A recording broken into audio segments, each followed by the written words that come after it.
하나님 말씀 베드로후서 1장 12절부터 21절 말씀입니다.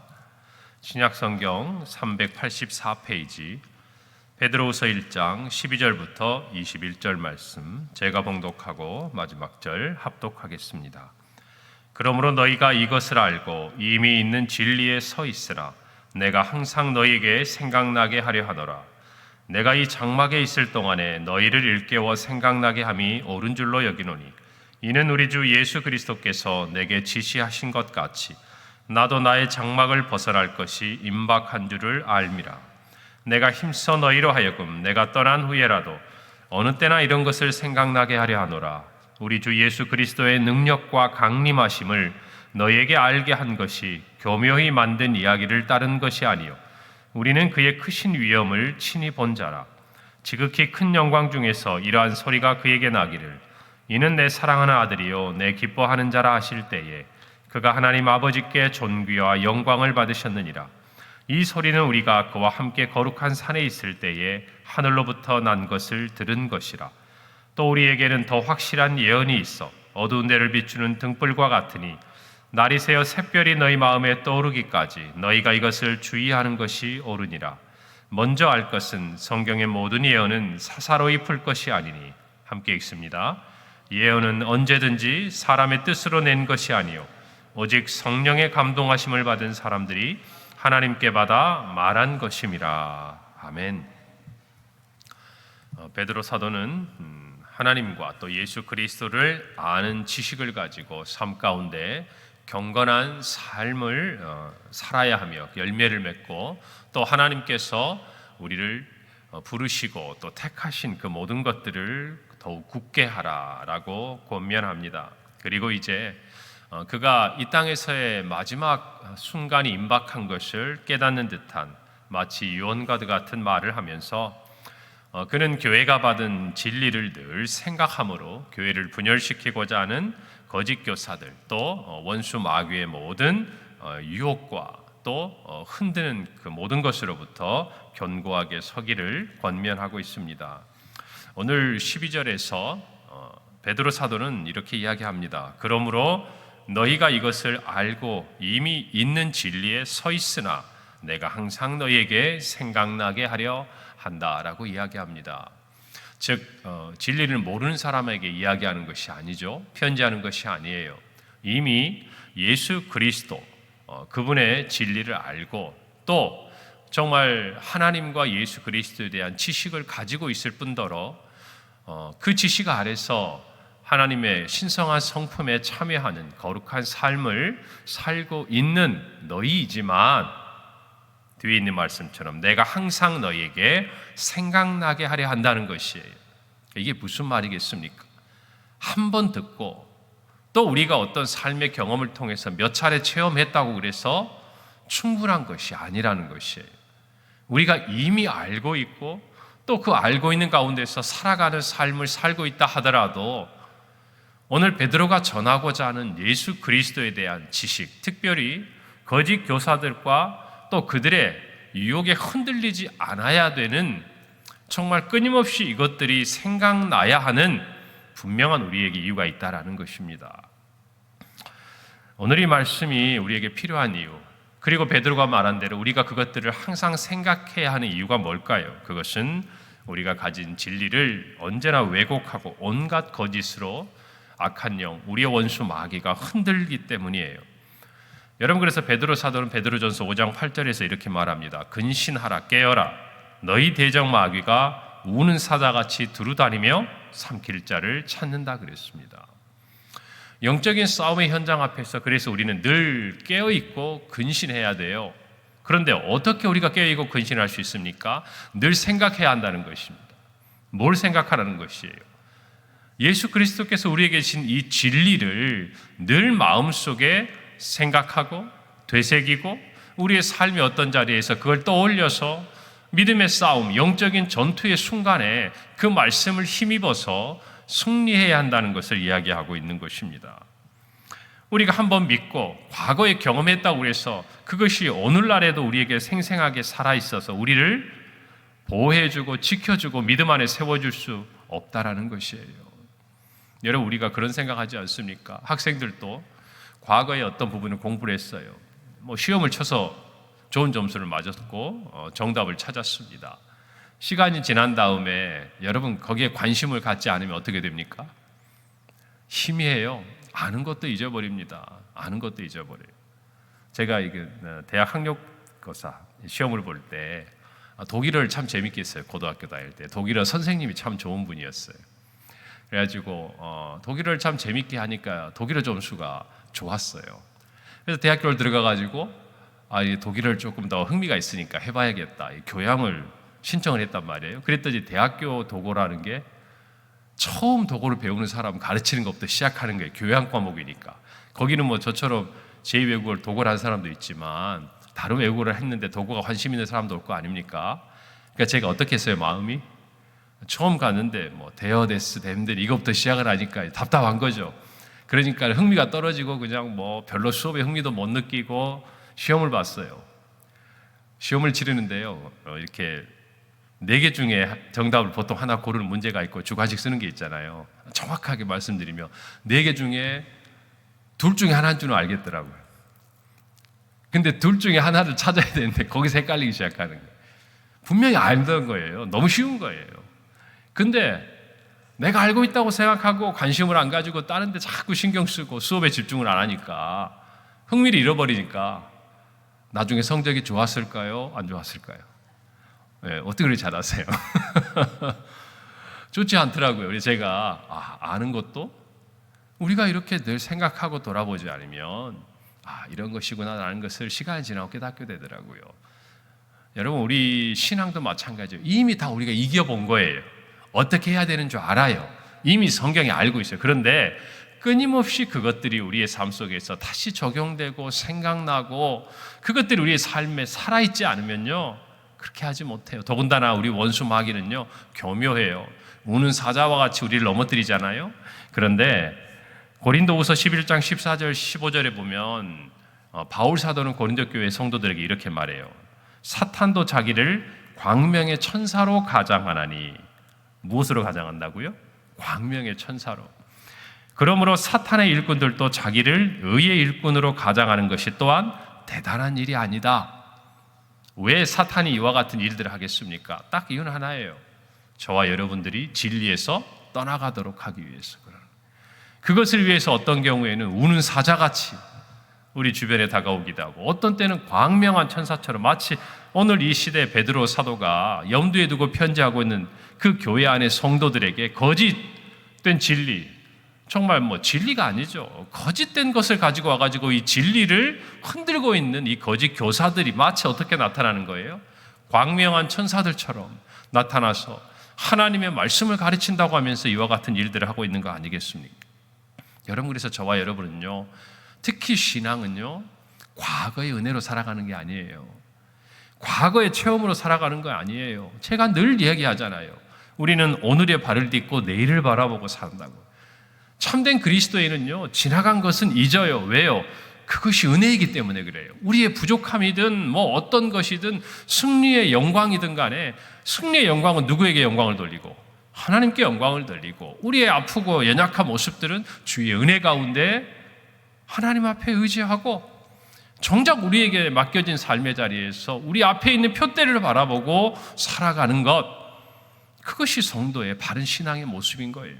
그러니까 교회 안에서 자꾸 옛날 얘기하는 거 여러분이 좋은 거 아니에요. 정말 여러분이 교회를 사랑하는 사람의 입에서는 어떤 얘기가 나오느냐? 우리 교회가 앞으로 어떻게 되면 좋겠다. 우리 교회는 이렇게 돼야 한다. 여러분, 이런 얘기가 꼭 우리 안에서 나올 때 그것이 건강한 교회의 모습이요, 교회를 사랑하는 사람들의 모습이에요. 물론 과거를 추억하지 말라는 건 아니에요. 과거에 하나님의 은혜를 감사해야죠. 과거의 영광을 하나님께 돌려야죠. 그러나 거기에 머물러서는 안 된다, 그 말이에요. 저와 여러분의 신앙도 마찬가지예요. 마치 우리가 아이스크림 있잖아요. 저 어릴 때 그런 거 있었어요. 이렇게 미숫가루 같은 거 이렇게 통 안에 넣어가지고 냉동실에 넣으면 하나씩 이렇게 빼먹고, 기억나세요? 네, 그런 게 있었어요. 그때는 뭐 이렇게 나가면 맛있는 아이스크림이나 무슨 디저트 이런 거 없을 때잖아요. 그런데 그거 하나 넣어놓고요, 얼려놓은 다음에 시원할 때 하나씩 이렇게 빼먹는 건, 신앙생활 그렇게 하는 거 아니에요. 우리가 얼마 전에 은혜 많이 받았다고 냉동실 안에다 이렇게 잔뜩 쟁여놓고 시간이 지나서 목마를 때 하나씩 하나씩. 여러분 그렇게 신앙생활하면 반드시요 넘어지게 돼 있어요. 여러분 그래서 저와 여러분은 매일 하나님의 말씀을 이렇게 들어야 돼요. 생각해야 돼요. 아, 하나님이 오늘도 나를 인도하시는구나. 하나님이 오늘도 내 인생의 주인이 되시는구나. 하나님이 오늘도 말씀하시는구나. 여러분 이것이 자꾸 생각나야 돼요. 그래서 결정적인 순간에 생각이 나야 돼요. 우리가 신앙생활 하다 보면 꼭 뒷북치는 사람들이 있어요. 진짜 생각해야 되는 그 순간은 지나가고 지난 다음에 누군가가 말을 듣고 난 다음에 그때 이 생각이 났어야 하는데 여러분 아니라는 거예요. 세상살이도 마찬가지예요. 필요할 때 생각이 나려면 어떻게 돼야 돼요? 늘 그게 생각이 돼야 되는 거예요. 늘 머릿속에 있어야 정작 그게 필요한 순간에 생각이 딱 나면서 우리가 가장 적절한 행동을 할 수 있는데 그런 것들에 관심이 없다 보면요. 이미 다 알고 있고 어떻게 해야 되는 줄 아는데도 꼭 지나간 다음에 뒷북쳐요. 그런데 버스 지나간 다음에 손 흔들어 봐야 다 필요 없는 거 아니겠어요? 요즘 애들은 버스 지나간 다음에 손 흔든다는 게 무슨 말인지 모를 거예요. 그러게 보니까 뭐 제가 옛날 사람 같은데 그건 아닌데 저희 때만 해도 이렇게 손 흔들었잖아요. 안내양 누나들 이렇게 보라고. 여러분 우리의 신앙에서도 늘 하나님의 말씀을 생각함으로 꼭 그 말씀이 필요한 순간에 말씀을 따라 순종할 수 있는 은혜가 있기를 바랍니다. 베드로는 그 얘기를 하는 거예요. 오늘 14절에 보니까 그는 이렇게 말합니다. 이는 우리 주 예수 그리스도께서 내게 지시하신 것 같이 나도 나의 장막을 벗어날 줄이 임박한 줄을 알미라. 여러분 보세요. 어제도 말씀드렸지만 그는 네로 황제에 의해서 순교를 당합니다. 이 저자가 기록했던 이 시기, 저자 시기가 편지를 보낼 때가 그의 죽음이 임박할 때라고 제가 말씀드렸지 않습니까? 그가 편지 가운데도 기록하고 있어요. 그가 마지막 죽음을 느끼면서까지 죽음의 순간이 임박한 것을 알면서까지 그런 마지막 이야기를 하고 있는 거예요. 어떤 얘기를 하고 있습니까? 오늘 12절 말씀과 동일한 말씀이에요. 13절에도 이렇게 말합니다. 내가 이 장막에 있을 동안에 너희를 일깨워 생각나게 함이 옳다. 15절도 내가 힘써 너희를 하여금 내가 떠난 후에라도 어느 때나 이런 것을 생각나게 하려 한다. 그의 마음 단 하나예요. 내가 이 땅에 살아있든지 아니면 이제 떠나 주님의 품으로 가든지 내가 너희들에게 하고 싶은 이야기는 유언과도 같은 말을 하나 너희들이 반드시 이것들을 생각해야 된다는 것이. 그러므로 모든 거짓된 것으로부터 지키라는 것이죠. 당시에 만연했던 영지주의 이단은 예수님께서 육신의 몸을 입고 이 땅에 오신 것을 부인했어요. 여러분 그러니까 오신 것을 부인했으니까 다시 오시는 재림에 대해서도 그들은 마찬가지로 인정하지 않았어요. 여러분 재림이 없으면 어떻게 됩니까? 심판이 없죠. 여러분 심판이 없으면 어떻게 살게 되겠어요? 예수님의 다시 오실 맞을 준비할 필요가 없잖아요. 그러니까 이 땅에 사는 동안 그들은 구원받았다. 이미 끝났다. 그리고 나서 자기들의 실제적인 삶은 자기들 마음대로 사는 거예요. 도덕적인 해이가 일어나는 거죠. 이게 영지주의 한분파들이 그 당시에 가장 유력했던 주장했던 부분들이에요.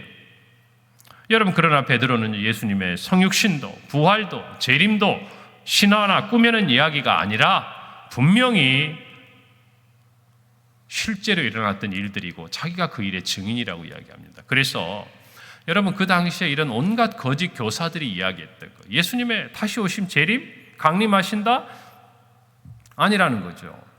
그 거짓된 가르침에 대해서 이 베드로는 배격을 하면서 자신이 직접 보고 경험할 뿐만 아니라 이후의 모든 성도들이 어떻게 이 잘못된 가르침으로부터 자기의 신앙을 지키고 교회를 지켜야 할 것인지 그가 이야기하고 있는 것이에요. 첫 번째가 뭐냐? 그 스스로가 체험했다라는 것이에요. 베드로 자신이 직접 보고 들었다는 것이에요. 이 말은 무슨 말이에요? 거짓 교사들은 이것에 대해서 직접 본 것도 없고 들은 적도 없다라는 거예요. 여러분 사도들이 어떤 사람입니까? 예수 그리스도께서 이 땅에 오셨을 때 예수 그리스도께 직접 가르침을 받았던 제자들이에요. 여러분 16절에 보니까 우리 주 예수 그리스도의 능력과 강림하심을 너희에게 알게 한 것이 교모히 만든 이야기를 따른 것이 아니요 우리는 그의 크신 위엄을 어때요? 친히 봤다 그랬어요 베드로가.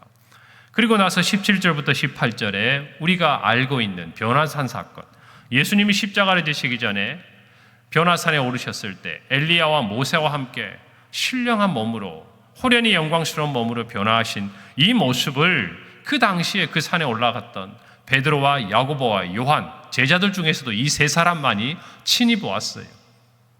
이것이 마태복음 17장과 마가복음 9장, 누가복음 9장에 공히 기록되어 있습니다.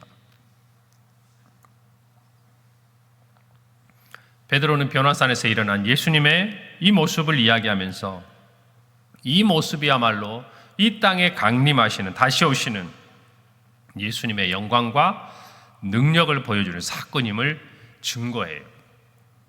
그러면서 그것을 자기가 친히 보았다라는 것이죠.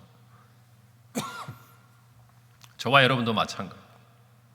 우리는 다른 사람들의 이야기가 아니라 우리를 구원하시고 인도하시고 또 오늘 또 함께하시고 동행하시고 다시 오실 것을 약속하신 주님에 대한 분명한 체험을 가지고 신앙의 발걸음을 내딛는 사람인 줄로 믿습니다. 아멘.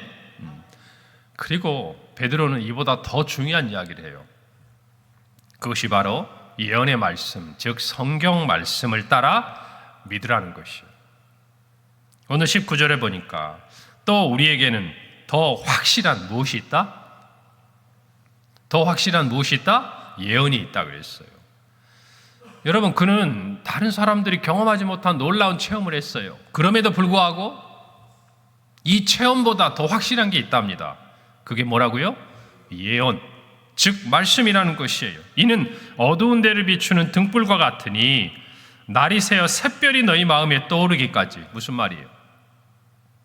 예수 그리스도께서 이 땅에 다시 오시는 날이 임할 때까지 너희가 무엇을 붙들고 이 말씀, 이 예언을 붙들고 주의하라는 것이, 생각하라는 것이에요. 이 말씀에 비추어 살아가라는 것이에요. 이것이 베드로가 우리에게 전해준 것이에요. 놀라운 체험을 했고 이 땅에 성육신하신 예수님의 모습을 친히 곁에서 보았고 그 가르침을 들었던 베드로가 예수님과 함께 있었던 자기의 체험을 더 크게 주장하는 것이 아니라 오히려 말씀을, 그들이 전한 이 말씀을 더 확실한 증거라고 이야기하는 것이에요. 오늘 우리가 말씀을 통해서 분명히 깨달아야 돼요. 오늘 20절 21절에 먼저 알 것은 그랬어요. 성경의 모든 예언은 사사로이 풀 것이 아니니 예언은 언제든지 사람의 뜻으로 낸 것이 아니다 그랬어요. 이게 어떤 배경에서 나온 말이겠습니까? 그 당시에 거짓 교사들이 이렇게 이야기하는 거예요. 세상의 풍조, 세상의 철학, 문화, 그것들을 가지고 성경을 사사로이 풀어서는 안 된다라는 것이, 하나님의 도움을 받아야 돼요. 여러분, 성경의 원저자가 누굽니까? 하나님이세요. 사람이 썼어요. 마태가 쓰고 누가가 쓰고 구약 성경을 모세가 쓰고 썼지만 하나님께서 감동하심으로 그들이 쓰게 하셨어요. 여러분, 그러니까 원저자는 하나님이시지 않습니까? 여러분, 우리 모두가 이것을 안다면 이 말씀은요, 하나님의 생각을 힘입어서 성령의 조명하심을 받아서 이 말씀을 우리가 풀어야 하는 것이, 그러려면 하나님에 대해서 알아야 돼요. 어제 말씀드린 대로 예수 그리스도에 대해서 알아야 돼요. 그래야 우리가 이 말씀을 사사로이 푸는 것이 아니라 하나님의 뜻대로 이 말씀 안에 거할 수 있는 거예요. 그래서 말씀은요, 말씀 안에서 풀어야 되는 거예요. 내가 세상에 어떤 지식이 조금 있다고 그것을 가지고 풀어내는 것이 아니다, 그 말입니다. 오늘 저와 여러분이 이 말씀을 붙들고 믿음 안에 승리하시기를 바랍니다. 생각하기를 바랍니다. 여러분, 뒷북치지 맙시다. 이 말씀은 오늘 또 묵상하다가 꼭 필요한 그 순간에 믿음을 선택하고 여러분, 세상의 풍조에 흔들리지 않고 하나님의 뜻을 깨달아 살아가는 우리 모든 평강의 성도들의 하루가 되기를 바라고 여러분의 한 날이 되기를 바랍니다. 기도하겠습니다. 하나님 아버지, 은혜를 감사합니다. 오늘 이 주신 말씀을 마음에 새기고 하나님, 늘 참으로 하나님께서 우리에게 주신 이 말씀을 생각하게 하시고 생각하게 함으로 하나님, 우리의 삶의 모든 자리에서 승리하게 하시고 늘 말씀을 곁에 두고 이 말씀을 통해서 하나님과 우리 주님을 알아가는 우리 모든 성도들이 되게 하여 주시옵소서. 주님 다시 오실 그날까지 말씀 안에 거하는 우리 모든 평강의 성도들 또 우리 교회가 되게 하여 주시옵소서. 예수님의 이름으로 기도합니다. 아멘.